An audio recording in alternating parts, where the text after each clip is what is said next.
জন সিনার শেষ যাত্রায় আমরা কি কি এক্সপেক্ট করি, আমরা সমস্ত কিছুকে নিয়ে গিয়ে ডিটেলসে ডিসকাশন করেছি এর আগের এপিসোডে। জন সিনা কি চ্যাম্পিয়ন হতে পারে, জন সিনা কি আনডিফিটেড থাকতে পারে, জন সিনা কি হিল টার্ন করতে পারে, অনেক ডিসকাশন হয়েছে। কিন্তু একটা আশা, মানে হ্যাঁ, আমরা একটাই আশা বলা চলে লাস্ট 3 বছর ধরে জন সিনার থেকে রেখেছি। জন সিনা কি সেই আশাটা পূর্ণ করতে পারে? আমার মনে হয় জন সিনাকে বলা উচিত না, এটাকে ট্রিপল এইচকে বলা উচিত যে ভাই ট্রিপল এইচ, আমাদের এই আশাটা পূর্ণ করা, আমরা সুপার হিরোকে দেখতে চাই 17 টাইম ওয়ার্ল্ড চ্যাম্পিয়ন।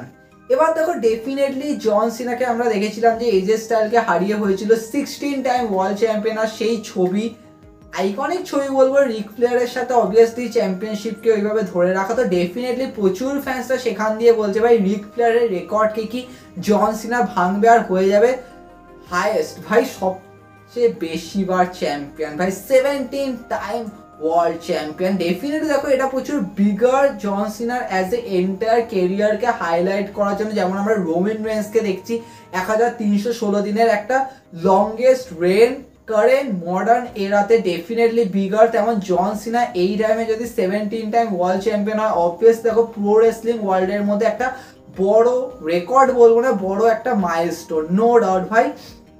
সেটা যতই তোমরা বলো একটা scripted show, but definitely 17 time world champion হতে গেলে ভাই তোমার অনেক সময় লাগবে, অনেক ভালো স্টোরি লাইন লাগবে, প্লাস তোমার মধ্যে ওই মানে কি বলবো, মানে ওই অরাটা থাকা দরকার যে হ্যাঁ আমি 17 টাইম ওয়ার্ল্ড চ্যাম্পিয়ন হলাম। তো ডেফিনেটলি দেখো, অলরেডি প্রচুর ফ্যান্স মানে এখানে অনেক ডিসকাশন করে যে হ্যাঁ ভাই 17 টাইম ওয়ার্ল্ড চ্যাম্পিয়ন জন সিনাকে কি করবে নাকি অন্য কোনো সুপারস্টার। প্রচুর ফ্যান্সরা বলে হোয়াট অ্যাবাউট রেন্ডি অর্টন, ভাই রেন্ডি অর্টন এখন 14 টাইম ওয়ার্ল্ড চ্যাম্পিয়ন, তো সেক্ষেত্রে তার আরও একটু টাইম লাগবে। প্রচুর ফ্যান্সরা বলে হোয়াট অ্যাবাউট ডব্লিউডব্লিউ হয়তো এরকম প্ল্যানে যেতে পারে যে হ্যাঁ জন সিনা রিক ফ্লেয়ারের রেকর্ড ভাঙলো না, কিন্তু রিক ফ্লেয়ারের মেয়ে শার্লেট ফ্লেয়ার হয়ে গেল 17 টাইম ওমেন্স চ্যাম্পিয়ন। আর অবভিয়াস দেখো, ওমেন্স ডিভিশনে যদি রেকর্ডটা বিল্ড হয় তাহলেও কিন্তু প্রচুর বড় অ্যাট্রাকশন বিল্ড হবে যে হ্যাঁ, প্রচুর ফ্যান্সরা ভাববে যে ভাই হ্যাঁ ডব্লিউডব্লিউ ওমেন্স ডিভিশনকে টপ লেভেলের ভাবে।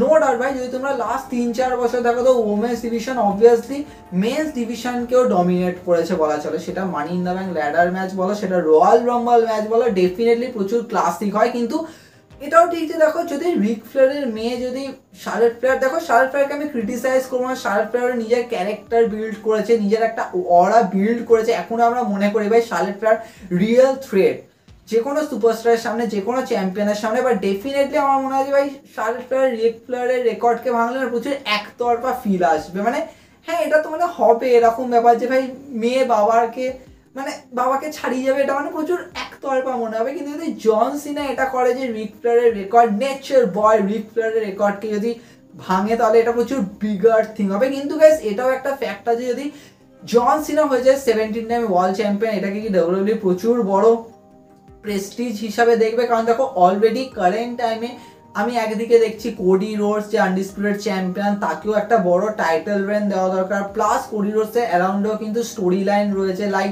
রকের এগেনস্ট ইভেন কোডি রোডস আর রোমান রেন্সের চ্যাপ্টার 3, দেখো অনেক কিছু কিন্তু কোডি রোডসের অ্যারাউন্ডে রয়েছে। তো মাঝখানে যদি জন সিনা ডাইট মেরে দেয়, তাহলে কিন্তু অনেক কিছু কিন্তু ভেস্তে যাবে বলবো। কারণ অনেক কিছু ডব্লিউডব্লিউ কিন্তু ফিক্স করে রাখে। দেখো মেজর যে চ্যাম্পিয়নরা থাকে না, তাদের অলরেডি স্ক্রিপ্ট কিন্তু অলরেডি ফিক্স থাকে। তো সেক্ষেত্রে সেখানে হাত ঢোকানোটা অত ইজি হয় না যে হ্যাঁ আমরা হঠাৎ করে ভাবলাম যে ভাই স্ক্রিপ্ট লিখে দিলাম জাস্ট কিছু সময়ের জন্য, তারপরে আবার পাল্টে দিলাম, এরকম এটা কিন্তু হয় না যে ভাই একটা মুভমেন্ট দিলাম। আর এটাও ঠিক যে আমি এটা অলরেডি আজকের একদম শুরুতেই ডিসকাস করেছিলাম যে দেখো, জন সিনার রিটায়ারমেন্টটাকে কখনোই সিম্পল ভাবে করবে না। কারণ অলরেডি অনেক কিছু চারপাশে রয়েছে, অনেক স্টোরি লাইন রয়েছে। কিন্তু তার মাঝখানে জন সিনার এই যে রিটায়ারমেন্ট, এই যে ফেয়ারওয়েল ট্যুর, এটাকে শুধুমাত্র যে হ্যাঁ লাইভ ইভেন্টের পর লাইভ ইভেন্টে জন সিনা অ্যাপিয়ার করছে, জাস্ট জন সিনা এলিভেট করছে, এটা কিন্তু এনাফ নয়। কারণ জন সিনাকে কিন্তু একটা এমন বুকিং দিতে হবে যে জন সিনাকে আমরা চিনে এসেছি, যাকে আমরা সুপার হিরো হিসাবে জানি, তো সেরকম জন সিনা কিন্তু আবার ফিল দিতে হবে। তাই জন্য এটা খুব দরকার যে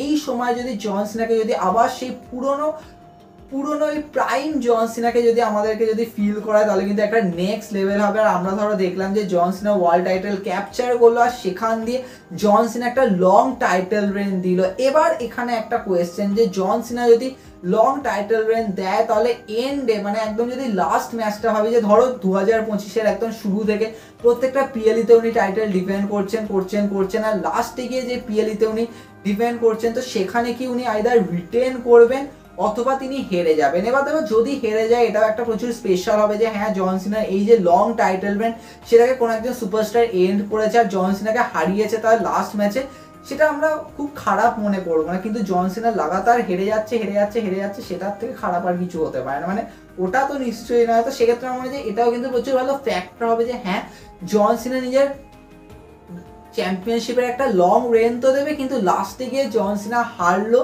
সেই সুপারস্টার জিতলো, obviously passing the torch moment একটা পারফেক্ট হলো। কিন্তু গাইস এখানে আরও একটা ফ্যাক্টর হতে পারে, তোমরা অনেকে বলবে যেমন ধরো স্টিং যেমন ধরো AEW ট্যাগ টাইটেল তার কাছে ছিল স্টিং আর ডার্বি অ্যালেনের কাছে, আমরা দেখেছিলাম যে লাস্ট ম্যাচ কিন্তু স্টিং আর ডার্বি অ্যালেন জিতেছিল আর তারপরে তারা রিলিংকুইশ করে দিচ্ছিল কারণ স্টিং এর ওটা লাস্ট ম্যাচ ছিল। তাহলে কি এরকমও অ্যাঙ্গেল হতে পারে যে গাইস জন সিনা কোনো একটা ওয়ার্ল্ড টাইটেল ক্যাপচার করলো, 17 টাইম চ্যাম্পিয়ন হলো অ্যান্ড দেন তিনি টাইটেল রিটেন করে যাচ্ছে লাস্ট ম্যাচটাও দেখো ডব্লিউডাব্লিউ না এই মুহূর্তে জাস্ট ভাববে যে ভাই ফ্যান্সদেরকে যদি আমরা এটা দেখাই যে জন সিনা হেরে গেছে তাহলে ফ্যান্সরা আপসেট হবে। তাই আমরা কখনোই ফ্যান্সদেরকে এই জন সিনার ফেয়ারওয়েল ট্যুরটা অ্যাজ এ চোখের জলে মানে ভাসিয়ে দিতে চাই না। তো ফ্যান্সরা যাতে আপসেট হোক সেটা আমরা চাই না, যাতে ফ্যান্সরা মুখে যাতে হাসি রাখে যে হাই আমরা হাসি মুখে তাকে বিদায় জানিয়েছি। তাহলে যদি এটা হয় তাহলেও কিন্তু প্রচুর স্পেশাল হবে যে জন সিনা হয়তো তার এই 17 টাইম চ্যাম্পিয়নশিপের যে টাইটেল রেনটা সেটা হয়তো লাস্টে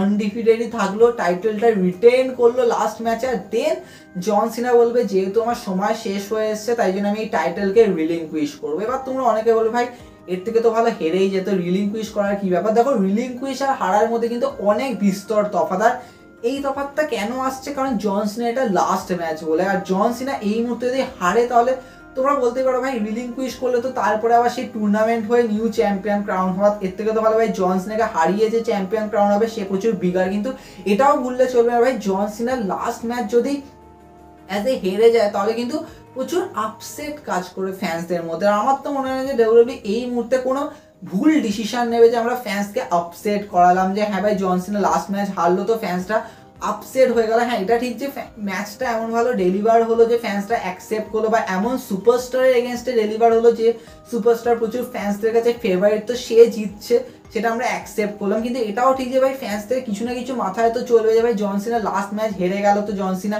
জাস্ট টাইটেলটা তার হাতে ধরিয়ে দিয়ে হাতটা তুলে দিল just passing the torch moment. তো এটা অনেকে কিন্তু হয়তো ওইভাবে অ্যাকসেপ্ট নাও করতে পারে। তো সেক্ষেত্রে গাইস ডব্লিউডব্লিউ প্ল্যান করতেই পারে যে আমরা রিলিংকুইশ করে দিলাম যে হ্যাঁ জন সিনা টাইটেল রিটেন করে টাইটেলটাকে রিংয়ের ওপর ছেড়ে দিয়ে জন সিনা বিদায় জানিয়ে দিল। আর এটাই হবে একটা পারফেক্ট রিটায়ারমেন্ট একজন সুপারস্টারের আমরা জন সিনা দেখতে পাবো। দেখো যদি এরকম ওয়েতে যদি ডব্লিউডব্লিউ প্ল্যান করে তাহলে কিন্তু একটা ক্লাসিক হতে পারে। আর আমি ডেফিনেটলি বলবো যে ভাই জন সিনাকে 17 টাইম ওয়ার্ল্ড চ্যাম্পিয়ন করাটা একটা কি বলবো মানে লাস্ট পয়েন্ট আমি বলবো জন সিনার কেরিয়ারে, কারণ এরপরে আর কিছু হতে পারে না। যেমন আমরা কথা বলেছিলাম ইউএস টাইটেল রেনও তো জন সিনা দিতে পারে, আমরা কথা বলেছিলাম গ্র্যান্ড স্ল্যাম চ্যাম্পিয়ন জন সিনাকে যে হ্যাঁ উনি আইসি টাইটেল ক্যাপচার করেন, যেগুলো আমরা এর আগে ডিসকাশন করেছি। কিন্তু 17 টাইম ওয়ার্ল্ড টাইটেল ক্যাপচার করাটা একটা লাস্ট পয়েন্ট আমি বলবো, মানে এরপরে আর কিছু হতে পারে না।